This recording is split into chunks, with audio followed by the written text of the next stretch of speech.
Hello, എല്ലാവർക്കും നല്ലൊരു ദിവസം ആശംസിക്കുന്നു. ഞായറാഴ്ച ഒരു കാലത്ത് സന്തോഷമായിരുന്നു. ഇന്ന് പല വീടുകളിലും നിശബ്ദതയാണ്. പ്രിയപ്പെട്ടവരെ, ഇന്ന് ഞായറാഴ്ചയാണ്. ആഴ്ചയിൽ ഒരു ദിവസം പലർക്കും വിശ്രമദിനം, ചിലർക്ക് കുടുംബത്തോടൊപ്പം ചിലവഴിക്കാൻ കിട്ടുന്ന അപൂർവ അവസരം. പക്ഷേ ഒരു നിമിഷം ചിന്തിച്ചു നോക്കൂ, ഇന്ന് നമ്മുടെ വീടുകളിൽ ശരിക്കും എന്താണ് നടന്നുകൊണ്ടിരിക്കുന്നത്? ഒരു കാലത്ത് ഞായറാഴ്ച രാവിലെ വീട്ടിൽ വേറിട്ടൊരു സന്തോഷമുണ്ടായിരുന്നു. അടുക്കളയിൽ ഉമ്മയുടെ തിരക്ക്, ഉപ്പാൻ്റെ ചിരി, സഹോദരങ്ങളുടെ കളിയും വഴക്കും, ബന്ധുക്കളുടെ അപ്രതീക്ഷിത സന്ദർശനം, അയൽ വീട്ടുകാരുടെ സ്നേഹവിളി. വീടുകൾ ചെറുതായിരുന്നെങ്കിലും മനസ്സുകൾ വലുതായിരുന്നു.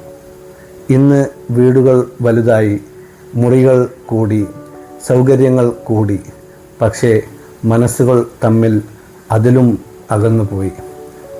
ഒരേ വീട്ടിൽ താമസിക്കുന്നവർ പോലും മണിക്കൂറുകളോളം പരസ്പരം സംസാരിക്കാതെ കഴിയുന്നു. ഓരോരുത്തരും ഓരോ സ്ക്രീനുകളുടെ മുന്നിൽ. ഒരു വീട്ടിൽ 4 പേർ ഉണ്ടെങ്കിൽ 4 ലോകങ്ങളിലാണ് ജീവിക്കുന്നത്.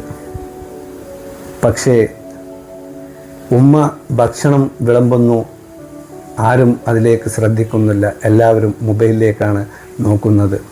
ഉപ്പ എന്തെങ്കിലും സംസാരിക്കാൻ തുടങ്ങുന്നു, പക്ഷേ കേൾക്കാൻ സമയമുള്ളവർ കുറവാണ്. വല്ലിപ്പയും വല്യമ്മയും ഉള്ള വീട്ടിൽ പേരക്കുട്ടികളോട് സംസാരിക്കാൻ ആഗ്രഹിക്കുന്നു, പക്ഷേ കഥകൾ കേൾക്കാൻ ആരുമില്ല. ഒരു ഞായറാഴ്ച പോലും കുടുംബം ഒന്നിച്ചിരുന്ന് ചിരിക്കാൻ കഴിയുന്നില്ലെങ്കിൽ പിന്നെ ജീവിതത്തിൻ്റെ യഥാർത്ഥ സമ്പത്ത് എന്താണ്? നാട്ടുകാരുമായുള്ള ബന്ധങ്ങളും മാറി. പണ്ടൊക്കെ ഒരു വീട്ടിൽ സങ്കടമുണ്ടായാൽ മുഴുവൻ നാട്ടുകാരും കൂടെയുണ്ടായിരുന്നു. ഒരു വീട്ടിൽ സന്തോഷമുണ്ടായാലും അതുപോലെ തന്നെ എല്ലാവരും ഉണ്ടായിരുന്നു. ഇന്ന് പലർക്കും തൊട്ടടുത്ത വീട്ടിൽ താമസിക്കുന്നവരെ പോലും പേര് പോലും അറിയാത്ത അവസ്ഥയാണ്.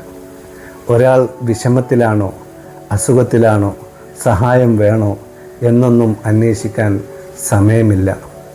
സമൂഹം എന്നത് കെട്ടിടങ്ങളല്ല, പരസ്പരം കൈപിടിക്കുന്ന മനുഷ്യരാണ് സമൂഹം. ഒരു നല്ല വാക്ക്, ഒരു ചെറിയ സഹായം, ഒരു ആശ്വാസത്തിൻ്റെ പുഞ്ചിരി, ഇവയ്ക്ക് ചിലപ്പോൾ കോടിക്കണക്കിന് രൂപയുടെ വിലയേക്കാൾ വിലയുണ്ടാവും. സുഹൃത്തുക്കളെ, ജീവിതം ഒരിക്കൽ മാത്രം ലഭിക്കുന്ന അനുഗ്രഹമാണ്. പണം സമ്പാദിക്കണം, ജോലി ചെയ്യണം, സ്വപ്നങ്ങൾ നേടിയെടുക്കണം. പക്ഷേ ഇതിനിടയിൽ നമ്മളെ സ്നേഹിക്കുന്നവരെ നഷ്ടപ്പെടരുത്. ഉമ്മയും ഉപ്പയും എന്നും കൂടെ ഉണ്ടാകില്ല, വല്യമ്മയും വല്യപ്പയും എന്നും നമ്മോടൊപ്പം ഉണ്ടാവില്ല, സുഹൃത്തുക്കളും അയൽക്കാരും എന്നും നമ്മളെ കാത്തിരിക്കൂല. അതുകൊണ്ട് ഇന്നത്തെ ഞായറാഴ്ച വ്യത്യസ്തമാക്കാം. 1 മണിക്കൂറെങ്കിലും മൊബൈൽ മാറ്റിവെക്കാൻ നോക്കാം.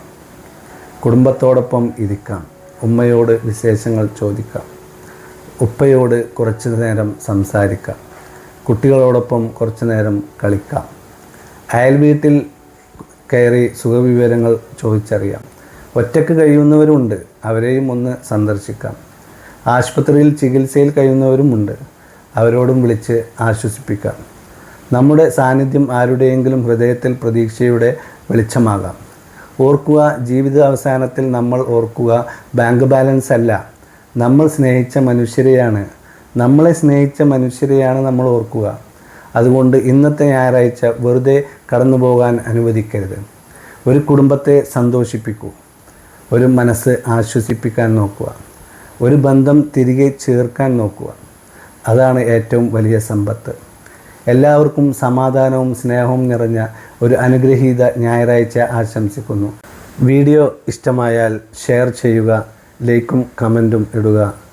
ഇല്ലൂറോസ് എന്ന എൻ്റെ ചാനൽ സബ്സ്ക്രൈബ് ചെയ്യാത്തവർ സബ്സ്ക്രൈബ് ചെയ്ത് നിങ്ങളുടെ പൂർണ്ണ സപ്പോർട്ടും പിന്തുണയും പ്രതീക്ഷിക്കുന്നു. മറ്റൊരു വീഡിയോസുമായി വീണ്ടും കാണാം. ഓക്കെ, അസ്സലാമു അലൈക്കും.